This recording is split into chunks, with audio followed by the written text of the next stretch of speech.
কক্সবাজারের উখিয়া রোহিঙ্গা ক্যাম্পে পৌঁছেছেন বাংলাদেশে সফররত জাতিসংঘের মহাসচিব অ্যান্তোনিও গুতেরেস ও অন্তর্বর্তী সরকারের প্রধান উপদেষ্টা অধ্যাপক মোহাম্মদ ইউনুস। 14 মার্চ দুপুর 1টায় বিমান বাংলাদেশ এয়ারলাইন্সের একটি ফ্লাইটে কক্সবাজার পৌঁছান তারা। কক্সবাজার বিমানবন্দরে তাদের স্বাগত জানান দুর্যোগ ব্যবস্থাপনা ও ত্রাণ মন্ত্রণালয়ের উপদেষ্টা ফারুকী আজম। সেখান থেকে গিয়েছেন রোহিঙ্গা ক্যাম্পে।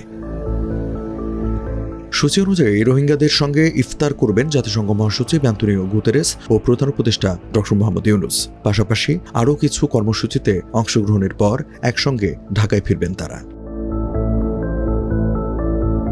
এর আগে 14 মার্চ সকাল 10টার দিকে অন্তর্বর্তী সরকারের প্রধান উপদেষ্টা ডক্টর মোহাম্মদ ইউনুসের সঙ্গে বৈঠক করেন জাতিসংঘ মহাসচিব। রাজধানী তেজগাঁওয়ে প্রধান উপদেষ্টার কার্যালয়ে এই বৈঠক অনুষ্ঠিত হয়। 13 মার্চ বিকালে 4 দিনের সফরে ঢাকায় আসেন জাতিসংঘের মহাসচিব অ্যান্তোনিও গুতেরেস।